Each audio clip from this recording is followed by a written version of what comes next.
You ever get that feeling? Like the world suddenly goes quiet for a reason? Like something invisible just leaned in close to whisper your name? It's not a coincidence. No, it's not your imagination either. It's that moment when the air feels heavier, the light feels different, and something inside you says, asterisk, pay attention, asterisk. You see, most people scroll through their lives like they do their screens fast, careless, distracted, missing the message that was meant just for them.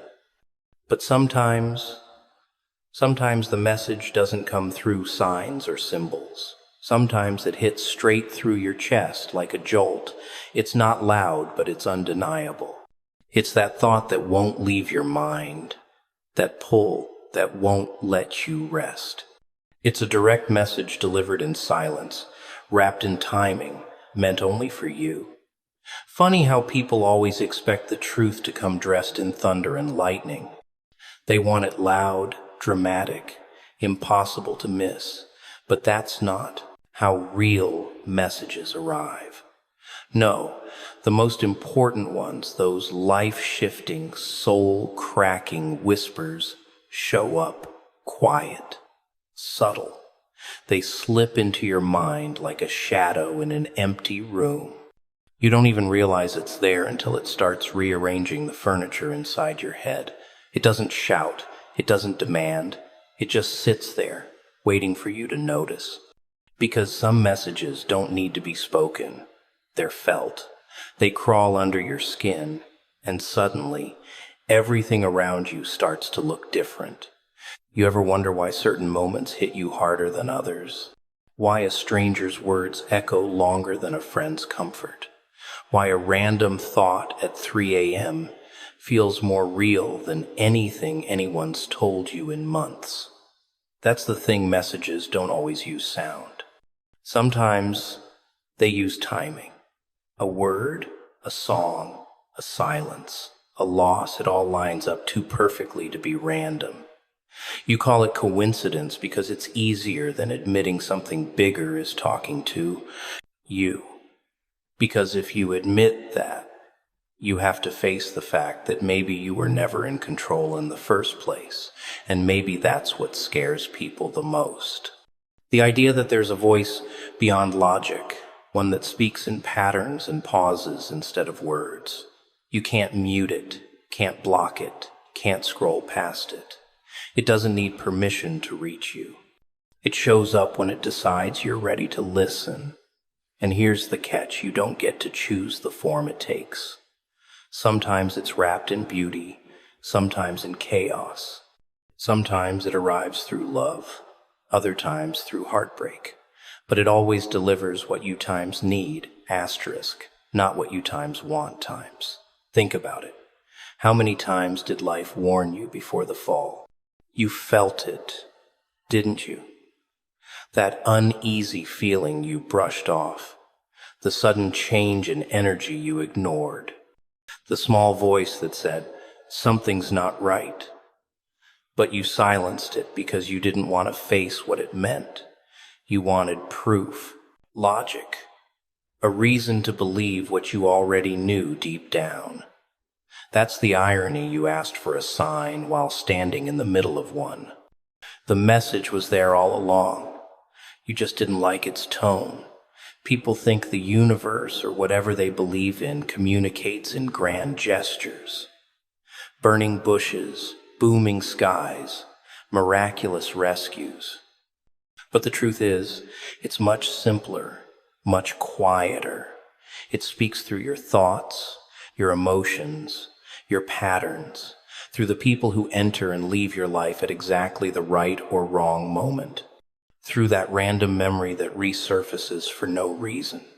Every little nudge, every delayed plan, every door that closed before you were ready, that times was times the message. You were just too busy questioning it to hear it. See, when something's meant for you, it doesn't need a megaphone. It doesn't compete for your attention.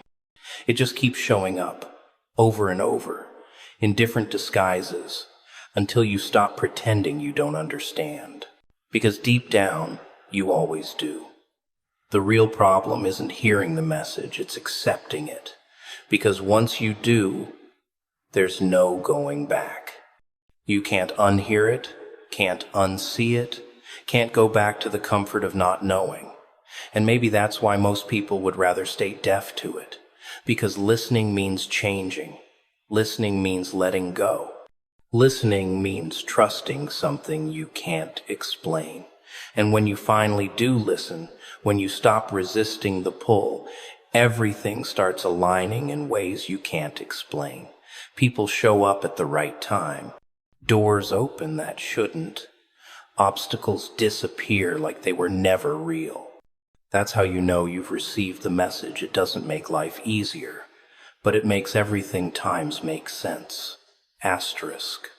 You start realizing that every mistake, every delay, every heartbreak was part of the delivery system. That the pain wasn't punishment. It was preparation. You had to lose your balance to learn how to walk with faith instead of fear. So, the next time something stirs inside you, don't ignore it. Don't brush it off as nothing.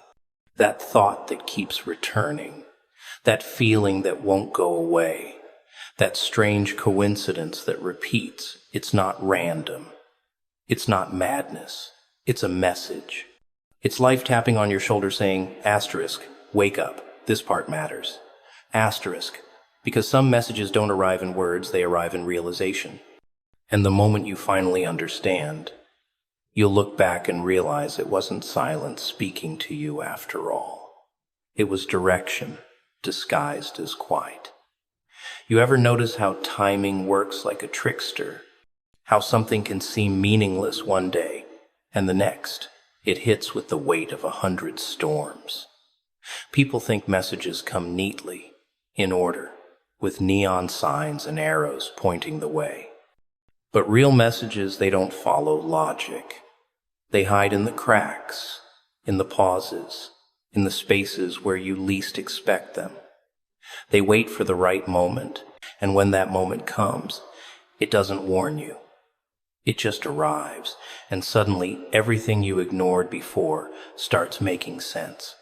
That's how the universe, or whatever force you believe in, communicates. It doesn't chase you, it waits. It doesn't force your eyes open. It nudges your soul until you finally see. Think about the moments you dismissed, the coincidences, the repeated thoughts, the strange feelings that made no sense. The universe was speaking, but you weren't ready to hear it. Timing is brutal that way. It teaches you patience, but not the kind you think. It doesn't reward waiting, it rewards noticing. You can sit idle for years, but if you're blind to the signals, the message will pass right by. And when you finally do see it, it hits harder because the buildup has been quiet, almost invisible, until you can't deny it anymore. That's the brilliance of timing. It trains you to listen, even when the world screams for distraction. People are terrified of being still. They scroll, they talk, thinking movement equals progress, thinking noise equals proof of life. But movement without attention is nothing. The real messages come when you stop, when the world goes quiet, when the chaos fades just enough that you can hear the whisper. That's the moment you realize how often you miss the signs because you refuse to pause, because you refuse to be still. Because stillness is frightening, it shows you what you really feel, what you've been ignoring, what's waiting for you to accept. And that's the thing about messages, they're not convenient. They arrive at the worst times, or maybe the best, depending on how you see it. They break you, or they build you, or sometimes they do both. You can't schedule them. You can't manipulate them. You can only receive them. And even then, only if you're willing to open your eyes. That's why people miss so many of them. They want signs that make sense. They want instructions wrapped in certainty. But life, or whatever force is sending the message, doesn't give certainty. It gives nudges, timing, patterns. It gives you glimpses that feel incomplete until you look back and realize they were complete all along. Timing also tests you. It wants to see if you'll notice, if you'll respond, if you'll trust when logic says no. It sends signals that feel like coincidence, like déjà vu, like luck, just to see if you're paying attention. And the moment you finally do, the moment you stop dismissing, the moment you act without needing proof, the moment you listen, that's when the magic starts to unfold. Everything that felt random, everything that confused you, suddenly aligns. The delays, the losses, the strange detours, they weren't accidents. They were part of the preparation, part of the build-up, part of the perfect timing that finally delivers the message right where it needs to land. People think messages are about the content. What they miss is that the timing times is the point. It's not what you're told, it's when it's told that changes everything. The same words, the same thought, the same feeling delivered too early, and it would be meaningless. Delivered too late, and it might be ignored. But delivered just when your mind and heart are ready, it hits like a revelation. That's why patience matters. Not the kind you brag about, not the kind that looks like waiting, the kind that feels like surviving, the kind that listens even when nothing seems to happen, the kind that trusts that the right moment will come, and when it does, you won't miss it. And when it finally arrives, you can't ignore it. You can't deny it. It doesn't scream, but it's deafening. It doesn't appear with a sign, but it becomes impossible to miss. That random thought, that sudden understanding, that quiet feeling, you feel it in your chest, in your gut, in the part of you that's always been awake, even when you weren't paying attention. And that's how you know you're hearing a real message. Because timing doesn't lie. It doesn't twist or embellish. It simply waits until you're ready, and then it strikes with the precision of something that's been building in silence, in shadows, in the spaces you thought were empty, until you finally can't look away. Have you ever noticed how easy it is to ignore the little things? The whispers, the nudges, the moments that feel like nothing at all? People brush them off like they're accidental, meaningless, irrelevant. But the truth is, those little things carry weight. They're not loud because they don't have to be. They're subtle because subtlety forces you to times choose, times to notice. Life or whatever force is sending these messages doesn't scream at you. It doesn't give subtitles. It doesn't hand you instructions wrapped in gold. It slips under your skin, moves through your thoughts, and waits. It waits for the moment when you're paying enough attention to catch it, to feel it, to finally respond. Funny how most people think they're listening, but they're really just waiting for something obvious, something dramatic, something that can't be missed. They miss the truth because it doesn't meet their expectations. They're tuned to the wrong frequency, distracted by the noise of the world, by the opinions of others, by their own doubts. And while they're looking for signs that scream, the real message slips past them, silent, deliberate, persistent. It doesn't stop, it doesn't beg. It just waits until you are ready to see what's been there all along. Some messages are delivered in discomfort, a pause in conversation, a strange feeling in your chest, a coincidence that's too precise to ignore. They show up in moments that make you uncomfortable because truth rarely arrives wrapped in comfort. Comfort dulls perception.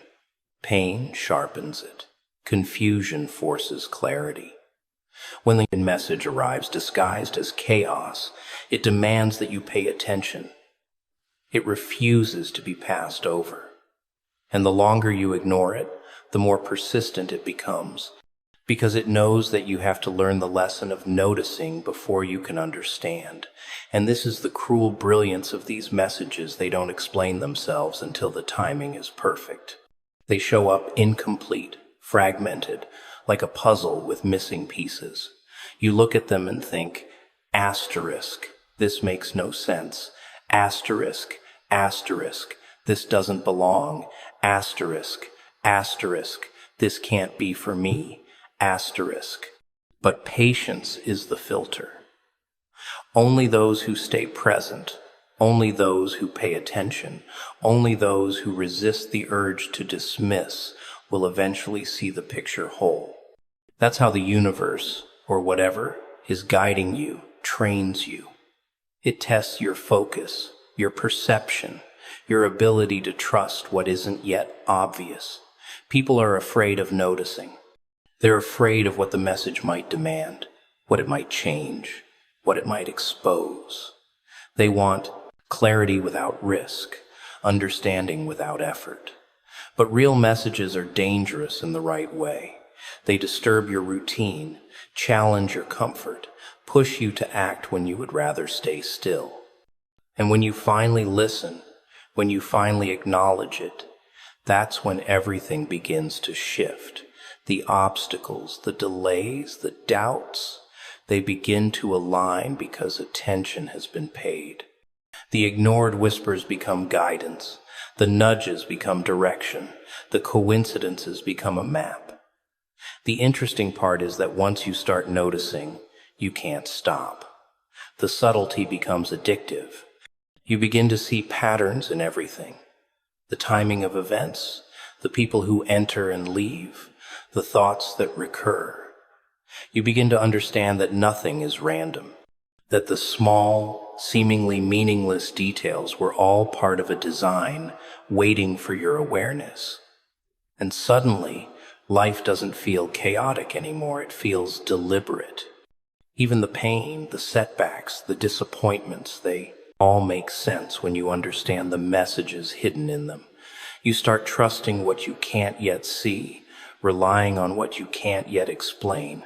And trust isn't simple. It's not easy. It requires you to believe without evidence, to act without certainty, to risk without knowing the outcome. Most people can't handle it. They need proof, guarantees, confirmation. But messages don't work like that. They demand faith. They require that you take the subtle and turn it into action. That you interpret the small as significant, the quiet as urgent, the ordinary as extraordinary. That's how transformation happens, not when everything is loud and obvious, but when you learn to notice what no one else does. So when you feel that tug, that strange thought, that sense that something isn't accidental, don't ignore it, don't dismiss it. Don't wait for someone else to tell you it matters. Because life doesn't wait. It doesn't repeat itself. Every unnoticed whisper is a lesson lost. Every ignored signal is a step delayed. The moment you pay attention, the moment you act, the moment you respond, you step into alignment with the truth that was always waiting for you. You stop being passive and start participating. You stop being blind and start seeing. And that's when the real message finally becomes clear. When the invisible becomes visible. When the subtle finally turns into everything you've been searching for. People always underestimate the power of noticing. They walk through life like sleepwalkers, convinced that what they don't see doesn't exist. They scroll past signals, dismiss signs, ignore feelings that tug at their chest, thinking the world is meaningless, random, chaotic. But that's the trap. The truth is in the details, in the whispers, in the pauses that nobody else cares about. Those small things are louder than any scream. Those fleeting thoughts, those moments of deja vu, that strange chill running down your spine. They're all messages, subtle, silent, and precise. But most people miss them because they're not paying attention. It's funny how people crave guidance but fear it at the same time. They want answers, but they only want the ones they can digest. They want signs, but only the flashy, obvious ones, the ones that make sense on paper. The universe, or whatever force delivers the message, doesn't work that way. It sends signals in ways that test you, ways that challenge you, ways that make you question your own perception. The right message doesn't scream. It doesn't beg. It doesn't arrive with guarantees. It arrives in forms you can barely recognize, wrapped in timing that seems inconvenient, disguised as confusion, disguised as coincidence, disguised as something ordinary, until you can't ignore it anymore. Think about the moments when you brushed off that inner voice, that strange feeling, that thought that wouldn't go away. You dismissed it because it made no sense. You laughed it off because it didn't fit your logic. You didn't have proof, so you ignored it. But the moment you ignore the message, the moment you pretend it doesn't exist, it waits. It waits because it knows that timing matters. It knows that preparation matters. It knows that you need to be ready to understand. And the longer you ignore it, the more persistent it becomes. Because the message is not about convenience, it's about awakening. Messages are rarely convenient. They rarely arrive when life is tidy, when emotions are organized, when everything feels comfortable.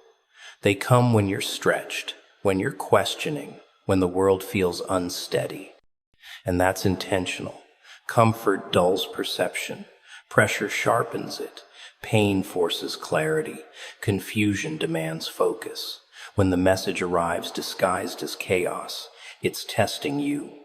Testing whether you will notice, whether you will respond, whether you will trust the invisible. Only those who stay present. Only those who choose awareness over distraction. Only those who dare to see what others miss receive the full message. Most people never notice. They're too distracted by noise, by opinions, by endless chatter, by their own fear of reality.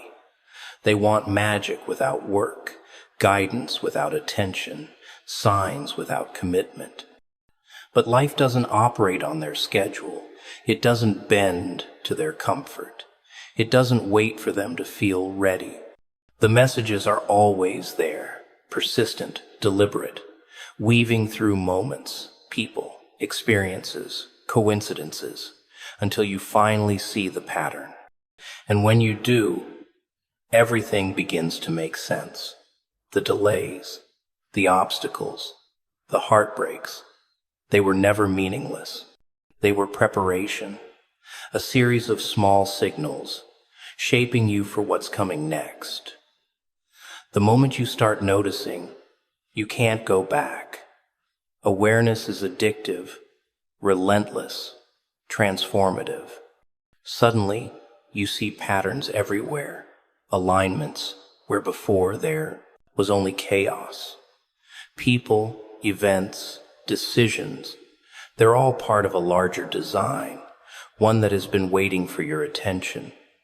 And the interesting part is that you can't force it.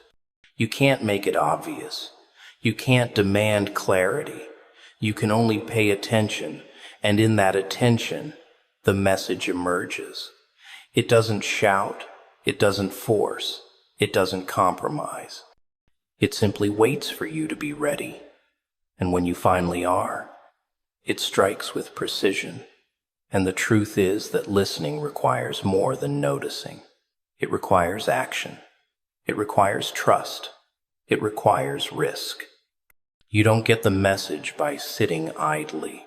You get it by responding, by acting, by choosing to believe in something invisible, something uncertain, something unexplainable.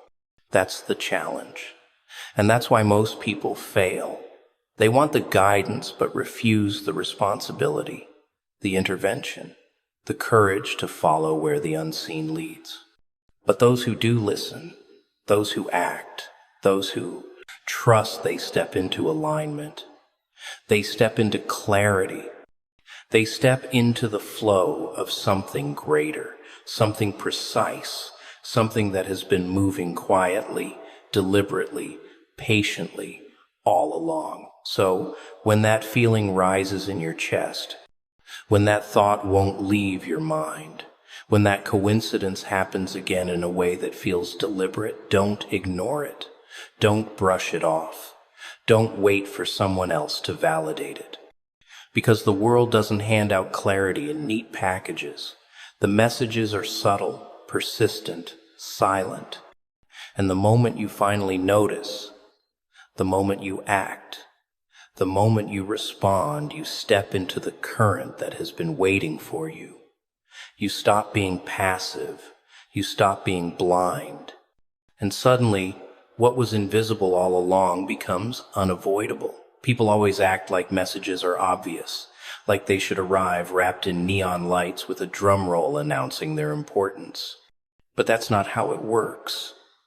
No, the most powerful messages slip through quietly, almost mischievously, hiding in plain sight, waiting for someone to notice. You scroll past them, shrug them off, call them coincidence or luck, but they never leave. They linger. They echo in your chest, in your thoughts, in the way your gut twists at nothing, at everything. They don't demand your attention, they lure it. And the moment you finally look up, finally listen, finally feel, everything you thought you understood about timing, about fate, about control, shatters. Think about the way life arranges coincidences. How something that seemed meaningless yesterday suddenly makes perfect sense today. That text, that stranger, that small decision, you barely registered. Everything lines up like it was orchestrated, like the invisible hand finally got tired of waiting. Most people miss it because they're too distracted. They're too busy checking notifications, too busy scrolling past the very signs that are meant to stop them. They're too afraid to be still, to notice, to admit that maybe there's more going on than what their eyes can see. And yet, the message keeps coming, persistent, patient, unrelenting, waiting for the moment when you can no longer pretend it isn't there. It's funny how messages are often disguised as discomfort. A sudden pause in a conversation, a chill down your spine, a thought that repeats itself until it becomes unbearable. Life doesn't bother to dress the truth in comfort.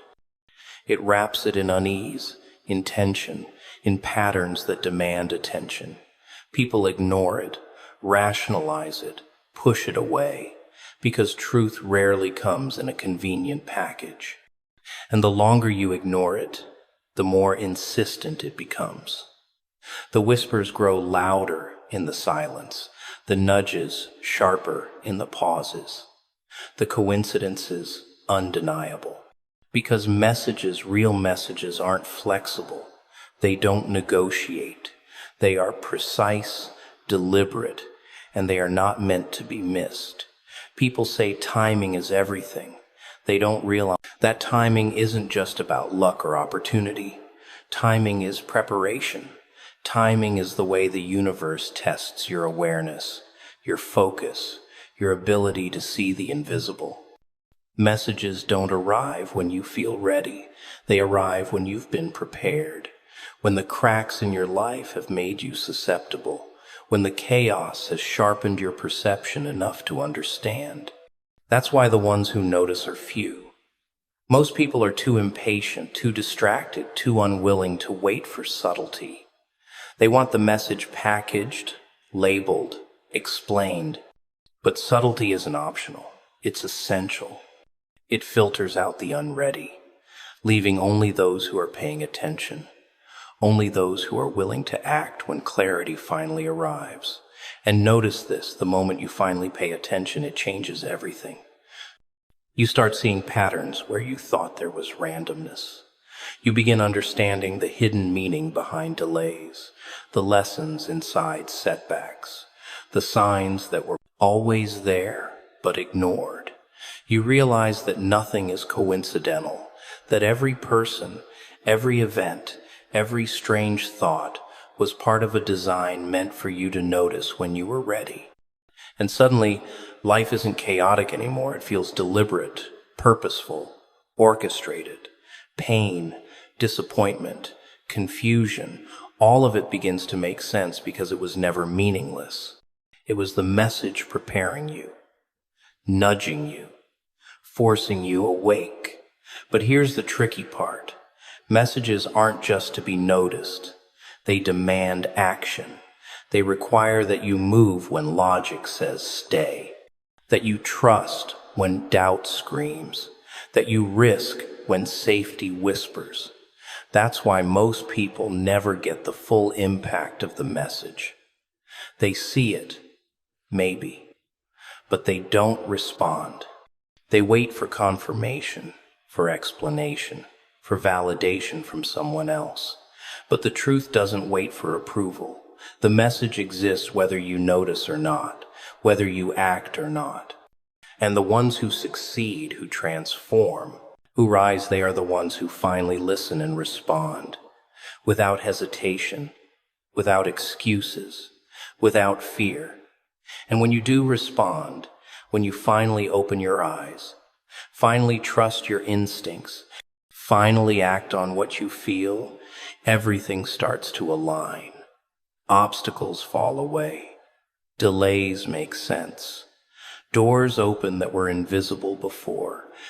That's how you know it's real, because the moment you notice and act, life itself shifts. It's subtle, yes, but undeniable. It's quiet, yes, but powerful. It doesn't demand acknowledgement. It simply rewards those who dared to notice, to listen, to trust the invisible thread, connecting them to something bigger, something deliberate, something inevitable. So, the next time you feel that tug, that thought that won't go away, that strange moment that feels deliberate, don't dismiss it. Don't rationalize it away. Don't wait for someone else to explain it. That's the message. It's subtle, relentless, unavoidable if you choose to see it. And the moment you finally do, the moment you finally act, the moment you finally listen, you step into a current that has been waiting for you, silently, patiently, deliberately, all along.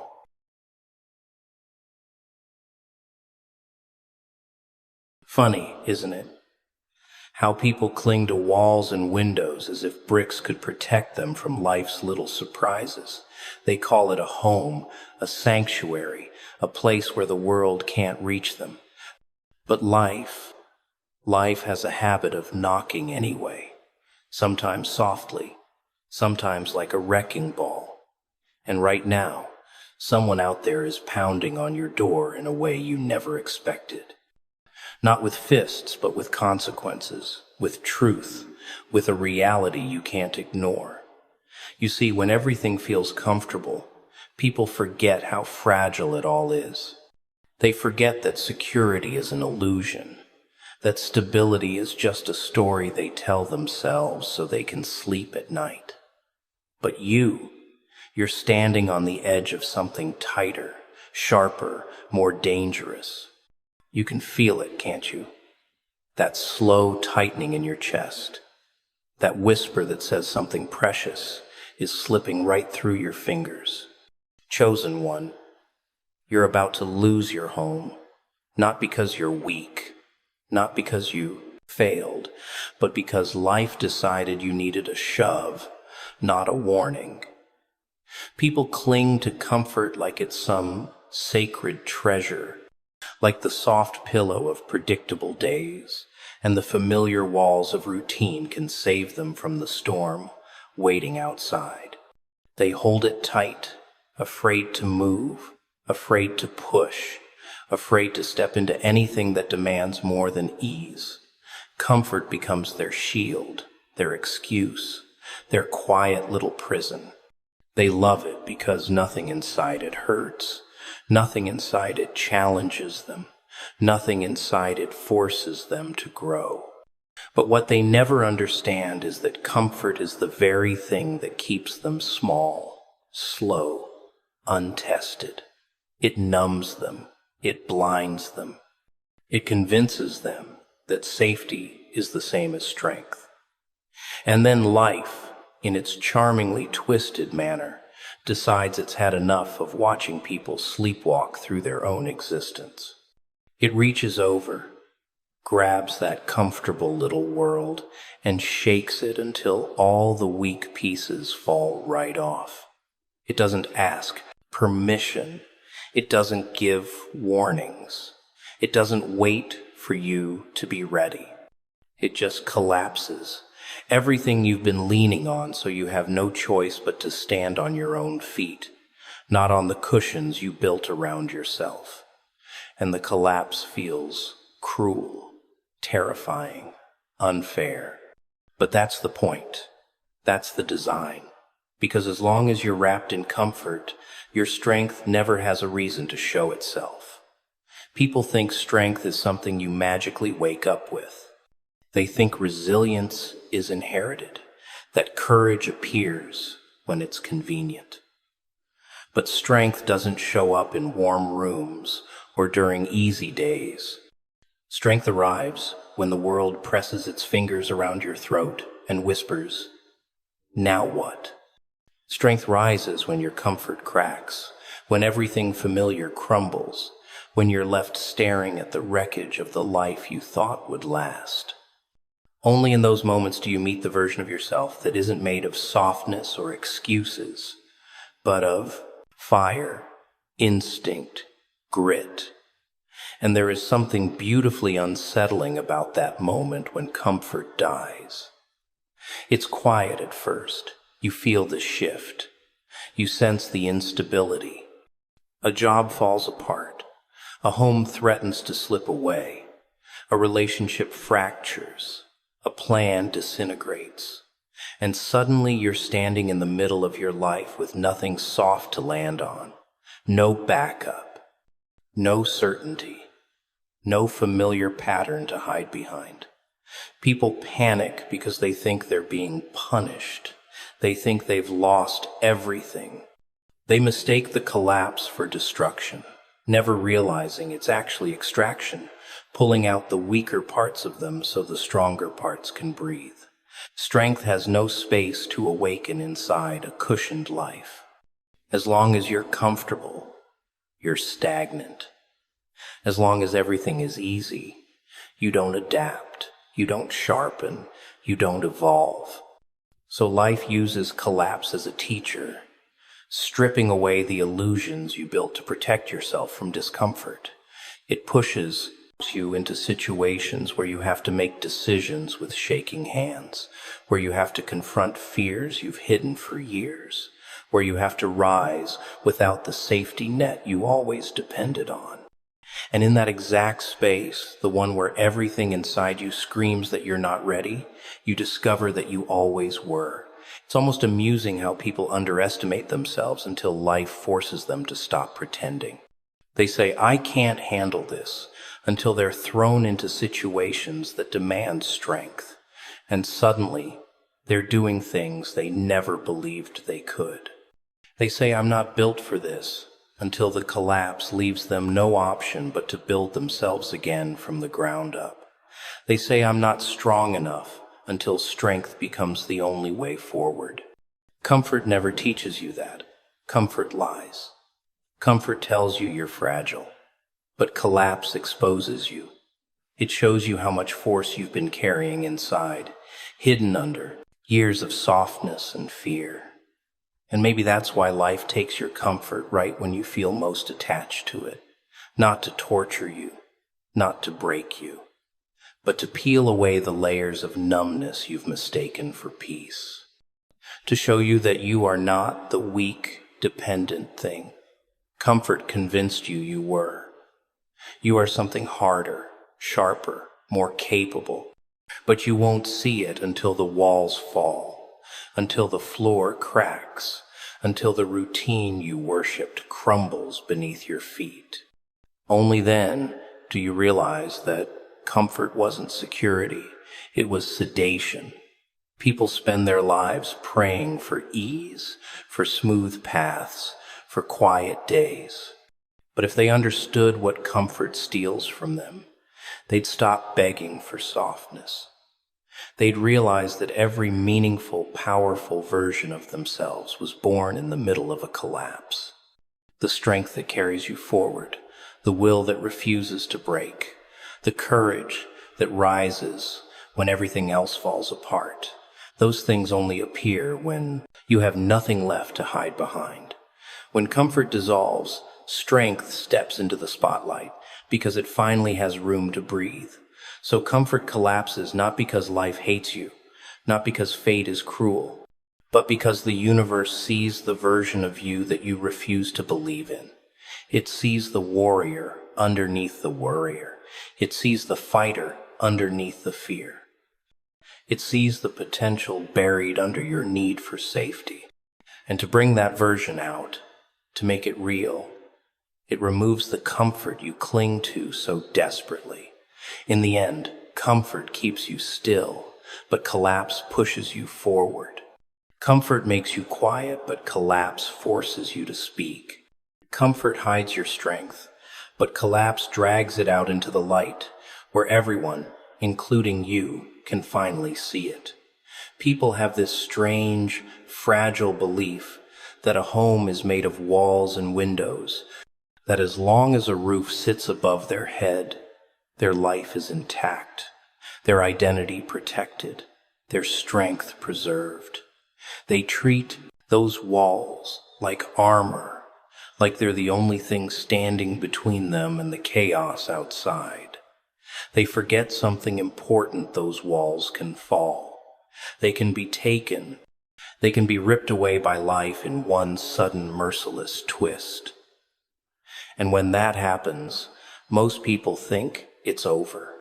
They think losing the place they've tied their memories, their routines, their illusions to, means losing their power, their worth, their fight. But that's the trick life loves to play. It takes away the one thing you thought you needed to stand, just to show you that you were walking without it the whole time. Losing your home feels like someone pulled the ground out from beneath you, but what you don't realize is that the fight inside you doesn't live in furniture or familiar rooms or the keys you twist in a lock. Your fight is bone deep. It's in the way you keep waking up when everything in your life tries to put you down. It's in the way your spirit refuses to bow to the pressure that wants to crush you. You don't lose that just because you lose a building. People fear losing their home because it's where they hide from themselves. It's where they pretend everything is fine. Take it away, and they're forced to face the truth they've been avoiding. That life doesn't protect you with walls. It tests you by removing them. Suddenly you're exposed. You can feel every cold wind, every judgment, every doubt creeping in. And that vulnerability scares people, but it's in that exposed, trembling moment that your real fight wakes up. When you have nothing left to retreat into, nothing left to rely on except the fire in your chest, that's when your strength becomes undeniable. There's something strangely liberating in that loss. When the place you called home slips from your hands, you're left holding something far more valuable. You're holding yourself. No distractions, no illusions, just the raw, stubborn, unbreakable part of you that refuses to disappear, no matter how many times life tries to erase it. Losing your home strips away the comfort you use to confuse with courage. It leaves only the courage. And for the first time, you get to meet the version of yourself that doesn't survive because of stability, but because of sheer will. People underestimate the power of a cornered human. When you've been pushed out of the place you called safe, when you're forced into uncertainty, when the world thinks you should fold, that's when your instincts sharpen. That's when you start fighting not for a house, but for your future, not for walls, but for purpose, not for shelter, but for survival. Losing your home doesn't weaken you, it focuses you. It turns every fear into fuel. It forces you to hunt for solutions you never knew you could create. It forces you to move, grow, rise, because staying still is no longer an option. And maybe that's why life takes things so violently, because without loss, you'd cling to your comfort forever. You'd stay small, you'd stay predictable, you'd stay silent. But when everything familiar is taken, when all the noise is gone, the voice inside you becomes louder. You hear your own thoughts clearly. You hear your own hunger. You hear the part of you that says, "This won't break me." That voice becomes the seed of your fight. It becomes louder than fear, louder than doubt, louder than the echo of everything you're losing. Most people never realize that a home can also be a cage, a place where dreams go to sleep, a place where ambition rusts, a place where survival is so easy that fight has no reason to show up. But remove it, tear the cage open, and suddenly the dormant parts of you start waking up. The hustler, the fighter, the builder, the survivor. You start moving differently, thinking differently, being different. Losing that physical space makes space inside you for something stronger, something hungrier, something ready to claw its way back into life with more power than you've ever used before. You might think losing your home means losing the place where you belong, but belonging isn't tied to a location. It's tied to a direction. As long as you still have a direction, a purpose, a next step, you're not lost. You're in motion. And motion is where fighters are made. Fighters aren't born in quiet, stable homes. They're born in chaos, in uncertainty, in the moments when they're forced to rebuild from nothing. They come alive in the ruins. They rise from the pressure. They learn to trust themselves more than they trust walls. And here's the part most people never see until it happens. When you lose your home, you also lose the illusion that you can't survive without it. But you can. You will. And once you realize that, life becomes a little less frightening. You stop worrying about losing things because you finally understand that the only thing you truly need is the courage to keep going. Everything else can be rebuilt. Everything else can be regained. But the fight, that internal, defiant, relentless fight, never leaves you. It grows stronger when everything else falls apart. So losing your home doesn't mean losing your fight. If anything, it means the fight has finally arrived. The part of you that was waiting in the shadows, waiting for the moment life pushed too hard, waiting for the moment comfort died, that part rises now. Not because you chose the struggle, but because the struggle chose you. And it chose you for a reason. You are the kind of person who fights even when the ground disappears. The kind of person who keeps moving even with nowhere to return to. The kind of person who doesn't need walls to be unbreakable. People love comfort.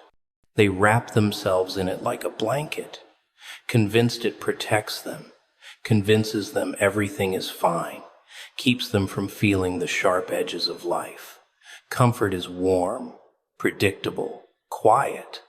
It lulls you. It whispers soothing lies into your ears, makes you believe you've grown just because time has passed, makes you believe you're strong just because nothing has tried to break you yet. Comfort hides the truth. It always does. And the truth is far more unsettling than most people want to admit. Pressure, though, pressure is honest. It doesn't sugarcoat anything. It doesn't pretend. It doesn't play nice. Pressure walks into your life without knocking, grabs you by the collar, and shoves you against the cold reality of who you actually are. Not who you pretend to be when things are stable. Not who you imagine yourself as when the world is quiet. But who you become when everything starts squeezing your mind, your plans, your patience, your faith. You see, comfort gives you illusions. Pressure gives you identity. Most people avoid pressure because they're terrified of seeing themselves clearly. They know, deep down, that comfort makes them look better than they are. In comfort, everyone thinks they're patient. Everyone thinks they're focused. Everyone thinks they're strong. But strength isn't proven when life is gentle. Strength shows up when life digs its claws into you. When the bills pile up, when the relationships strain, when the plans crumble, when the future looks like a blank wall. That's when you find out what was sleeping inside you. That's when the real version of you steps out of the shadows. And that's the funny thing. Pressure isn't the villain people imagine. It's the mirror, the one that doesn't lie. It exposes your cracks, but it also exposes your courage. It shows you your fears, but it also shows you your fire. It reveals the weaknesses comfort kept hidden, but it also uncovers the strengths you didn't know you had. Pressure strips you down, but not to destroy you, to reveal you. To peel off the layers of comfort that you hid behind, to make you see where you're fragile and where you're fierce. Think about it. A person sitting comfortably in a soft chair, with everything going according to plan, never truly knows themselves. They don't know what they'll do when life tightens around their throat. They don't know how loud their heartbeat becomes when they're cornered. They don't know how fast their mind starts calculating, fighting, searching for a way out. They don't know how deep their resilience goes, or how sharp their instincts truly are. They only meet those parts of themselves when pressure steps into the room and shuts the door behind it. People talk about growth like it's a gentle upward climb, like it's made of soft mornings and peaceful reflections. No, growth is born from friction, from discomfort, from fear, from those nights where you stare at the ceiling wondering how much more you can take. From those moments when the world pushes so hard that you either break or become unbreakable. Pressure is the sculptor that shapes you. Comfort is the blanket that hides the sculpture, so you never have to see what you've become. Pressure reveals your patience or your impatience. It reveals your discipline or your excuses. It reveals your loyalty or your selfishness. It reveals your ambition or your laziness. It reveals whether you crumble the second life pushes you, or whether you lean into the push with a smile that scares even your own doubts. Pressure pulls off the mask that comfort lets you wear and forces you to look at what's underneath. And strangely, there's a thrill to it. When everything starts tightening around you, when circumstances close in like walls shifting closer, you start to feel something awaken, something primal, something electric. It's the part of you that doesn't come alive when everything is peaceful. It's the part that only wakes up when you're tested. You feel your mind get sharper, your senses heighten. Your motivation hits you like a punch to the chest. Pressure awakens the version of you that comfort suffocated with softness. People think pressure is punishment, but maybe, just maybe, it's preparation. Maybe life applies pressure because it knows what you're capable of, even when you don't. Maybe it squeezes you because diamonds don't form in a warm bed. They form in crushing, unbearable weight. They form when everything around them presses in from every direction. And that pressure doesn't destroy the diamond, it defines it, makes it something stronger, something clearer, something valuable. Maybe life is trying to do the same with you. Of course, comfort will always try to drag you back. It will whisper, "Stay here. Don't push yourself. Don't look too closely. Don't test your limits." Because comfort knows that the moment you step into pressure, the moment you embrace it instead of running from it, you'll discover something that makes comfort powerless. You'll discover who you really are. Not the soft version, not the protected version, the resilient one, the relentless one, the one who doesn't need things to be easy in order to move forward. Pressure has a way of burning away the unnecessary parts of your life, the fake friends, the hollow habits, the empty dreams, the parts of you that were only alive because comfort allowed them to be. When pressure arrives, it strips your world down to what matters, what's real, what's worth fighting for. It exposes everything else as noise. It leaves you with a cleaner map, a sharper mind, and a heart that beats not because things are easy, but because you refuse to back down. And once you've lived through real pressure, once you've seen what it pulls out of you, you stop fearing it. You start recognizing it for what it is, the gateway to the version of you that comfort will never reveal, the version that rises from the tightening grip, not weaker, but clearer. And when you understand that, when you finally feel what pressure brings out of you, you stop hiding from it. You step toward it. Because now you know that pressure doesn't expose your downfall. It exposes your depth. People talk about crisis like it's a monster hiding under the bed, waiting to drag them down into the dark. They whisper about it, fear it, run from it, pray it never finds them. But crisis isn't the monster, it's the mirror. And the funny thing is, it always shows up exactly when you think you've figured yourself out. When you've built a routine, wrapped yourself in certainty, convinced yourself you know your limits, your strengths, your weaknesses.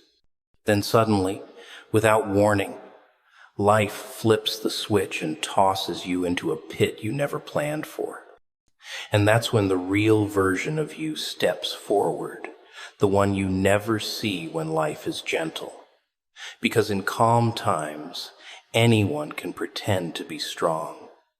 Anyone can act wise. Anyone can play confident. But crisis strips away all the pretty performances. It tears through the layers of, "I'm fine, and I've got this," and reveals something raw, something unpolished, something real. When everything around you falls apart, you start meeting pieces of yourself you didn't even know existed. Not the version you show to the world, the version that rises when your back is against the wall and the ground is cracking beneath your feet.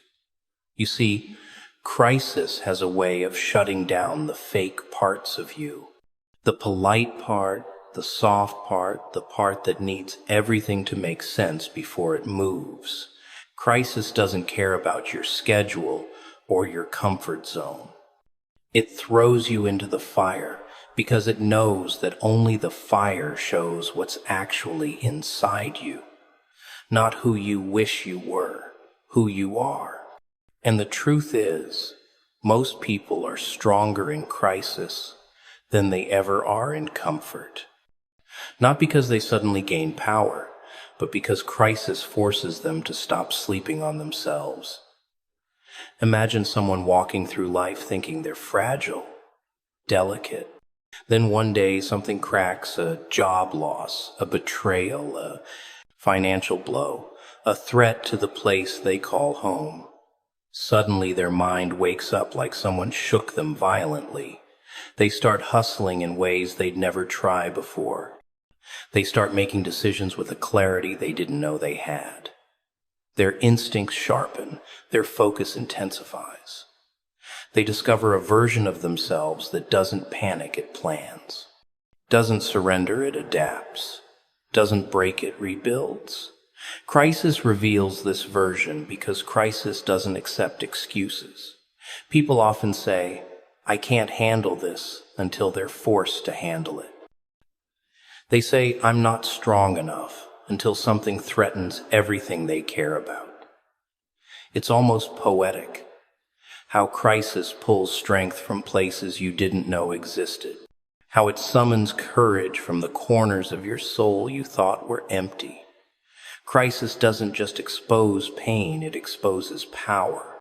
And the world never sees a person's full power until they've been shoved into a moment where the stakes are high and the exit is blocked. And there's something else, something most people never admit. In crisis, life becomes brutally honest. It stops pretending everything is fine. It stops letting you delay decisions.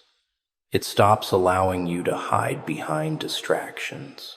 Crisis pushes you into action. It corners you until you have two choices: sink or rise. And what people forget is that most rise, not because they feel ready, but because the alternative is unacceptable. Crisis cuts away the illusion that you need the perfect moment to change.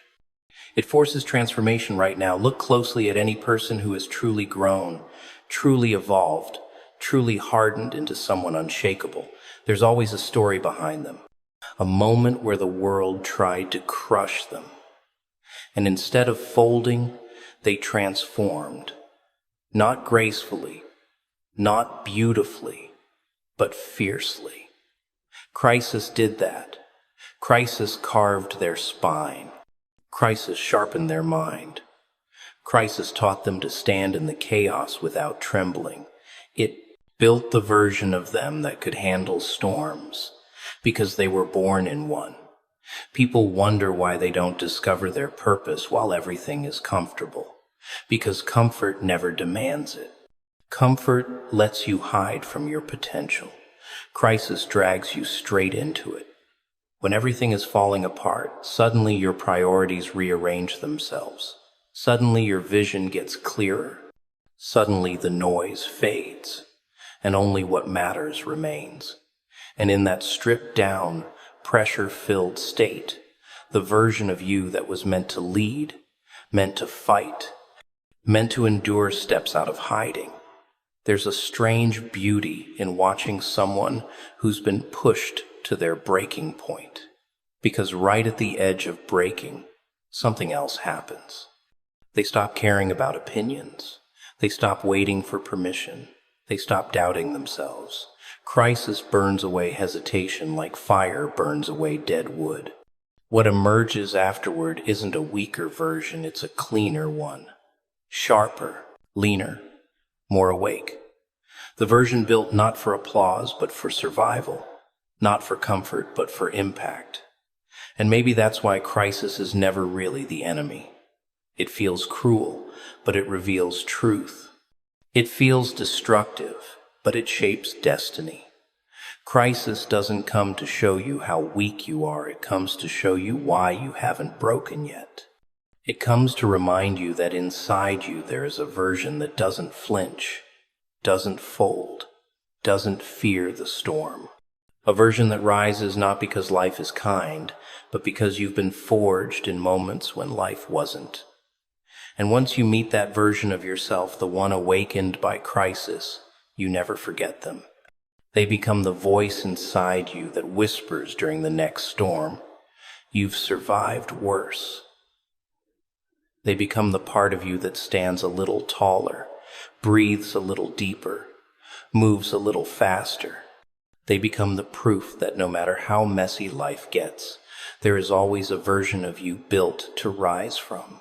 The rubble, built to fight through the chaos, built to turn disasters into chapters of strength.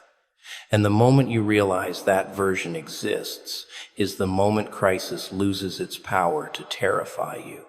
Because now you know it's not coming to destroy you. It's coming to introduce you to yourself. Fear is a funny little thing. It tiptoes into your mind without knocking, sits in the corner and waits for the perfect moment to whisper doubts that sound like truths. It doesn't shout, it doesn't scream, it just whispers. Softly, persistently, convincingly. And before you even realize it, your feet stop moving, your hands stop reaching, your thoughts stop daring. Fear freezes you long before danger ever arrives. People think fear protects them, but really, it cages them. And the cage is built from the stories they tell themselves at 3 a.m. when no one is watching. Fear loves stillness. It loves the way you pause before making a decision. It loves the way your mind replays every worst-case scenario in vivid detail. It loves how easily you believe the lies it feeds you. Fear doesn't need to use force. All it needs is your imagination, and suddenly you're trapped by things that haven't even happened yet. It's almost poetic how something that isn't real can hold you prisoner more effectively than the things that are. Imagine someone standing at the edge of change, a step away from becoming someone stronger, someone wiser, someone freer. And then fear walks in and casually places a hand on their shoulder. That single touch turns muscles stiff and thoughts heavy. They freeze, not because they can't move, but because fear convinces them that moving is dangerous. Fear is clever like that. It stops you before the world even gets a chance to challenge you. You become your own obstacle, your own enemy, your own chains. But there's something fear hates with a passion, purpose. Fear can paralyze your body, but it can't extinguish something burning inside you. Purpose doesn't whisper. It pounds, thunders, roars. Purpose doesn't wait politely for permission. It pushes, pulls, drags you forward even when fear sinks its claws into your back. Purpose is the one thing fear can't fully dominate because purpose has something fear never will: direction. A target, a reason, a truth. When a person has purpose, even a small one, fear starts losing its grip. You can see it in the eyes of someone who's found their why. There's a fire in them that refuses to die, no matter how cold their circumstances become.